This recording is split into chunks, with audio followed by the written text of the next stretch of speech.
Hello बच्चों, let's see the question. Match the following with correct response. Here we have given 4 points in each column. First, hypermetropia. Second, myopia. Third, presbyopia. Fourth, astigmatism. A, cylindrical lens. B, concave lens. C, convex lens. And D, bifocal lens. Now to answer this question, first we will discuss here the key concept.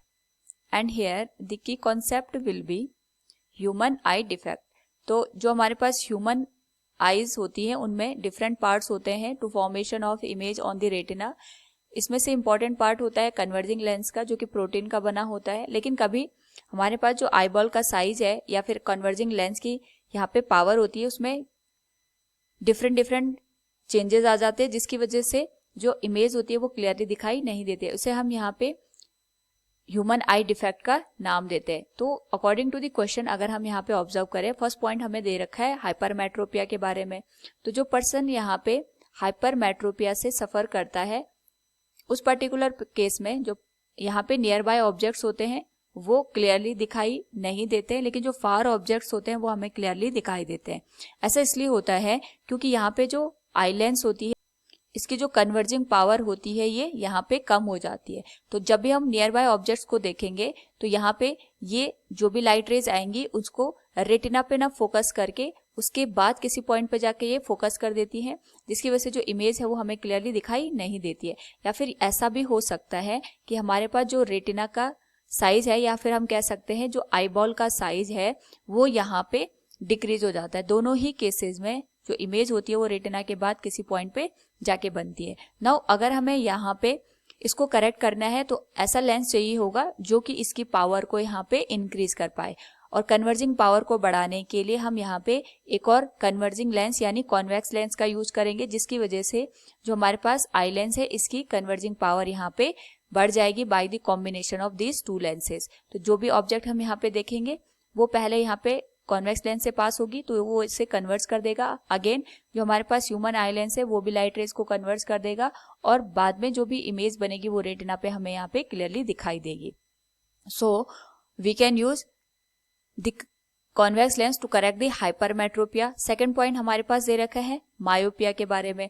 तो जो myopia होता है उस particular case में जो person होता है उसे फार ऑब्जेक्ट्स क्लियरली दिखाई नहीं देते, लेकिन जो नियर बाय ऑब्जेक्ट्स होते हैं ये क्लियरली दिखाई देते हैं. ऐसा इसलिए होता है क्योंकि हमारे पास जो लेंस की कन्वर्जिंग पावर होती है ये यहाँ पे बढ़ जाती है. और अगर लेंस की कन्वर्जिंग पावर यहाँ पे बढ़ जाएगी तो जो भी ऑब्जेक्ट होगा वो रेटिना पे फोकस ना होकर उससे पहले ही यहाँ पे फोकस हो जाएगा. और इस केस में जो आईबॉल का साइज होता है या तो ये यहाँ पे इंक्रीज हो जाता है. दोनों ही केसेस में जो इमेज होती है वो रेटिना से पहले ही बन जाती है.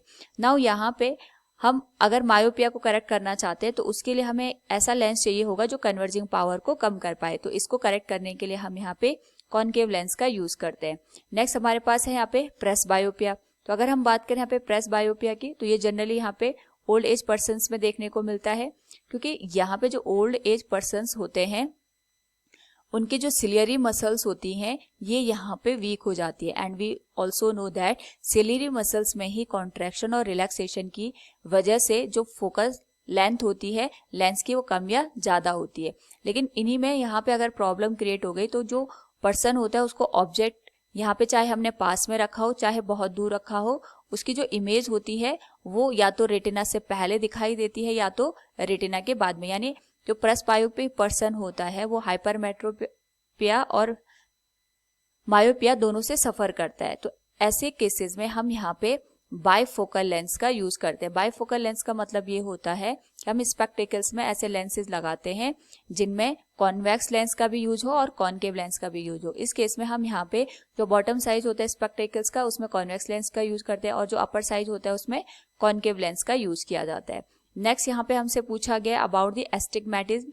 तो जो एस्टिग्मेटिज्म का प्रॉब्लम होता है बेसिकली ये आई लेंस और हमारे पास जो कॉर्निया होता है इसका जो कर्वेचर बनता है इन कर्वेचर की डिफरेंट अलाइनमेंट से हमें देखने को मिलता है. डिफरेंट अलाइनमेंट का मतलब ये हो गया, अगर हम यहाँ पे देखें तो जो भी हमारे पास लाइट एंटर करेगी पहले कॉर्निया पे एंटर करेगी बाद में ये आई लेंस तक जाएगी.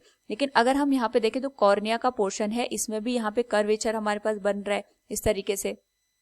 और जो आई लेंस है ये भी यहाँ पे स्फेरिकल स्ट्रक्चर का हमें नजर आता है। तो जो भी लाइट एंटर करेगी पहले कॉर्निया पे जाएगी, फिर यहाँ पे लेंस में एंटर करेगी। तो इन दोनों का जो कर्वेचर का डायरेक्शन होता है वो एक दूसरे के साथ अलाइन होने चाहिए। अदरवाइज अगर यहाँ पे कॉर्निया का अलाइनमेंट या कर्वेचर अलग डायरेक्शन में होगा और यहाँ पे अगर लेंस का जो यहाँ पे कर्व बन रहा है उसका अलाइनमेंट अलग डायरेक्शन में होगा, तो जो भी यहाँ पे लाइट एंटर करेगी वो अलग अलग तरीके से रिफ्रैक्ट होगी और यहाँ पे जो इमेज होगी वो हमें ब्लर दिखाई देगी।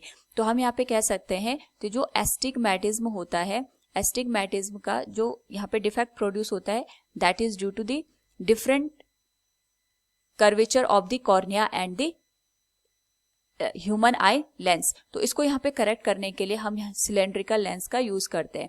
बेसिकली जो हमारे पास यहाँ पे लेंसेज यूज होते हैं वो स्फेरिकल होते हैं, लेकिन एस्टिग्मेटिज्म को प्रिवेंट करने के लिए हम यहाँ पे सिलेंड्रिकल लेंस का यूज करते हैं। सो अगर हम यहाँ पे क्वेश्चन के अकॉर्डिंग देखें तो हम कह सकते हैं जो हाइपरमेट्रोपिया है इसके लिए हम यहाँ पे कॉन्वेक्स लेंस का यूज करेंगे, so it will match with C.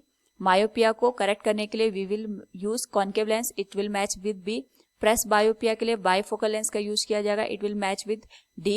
And astigmatism को करेक्ट करने के लिए we will use cylindrical lens, that will match with A. Hope all you understood it. Thank you and best of luck.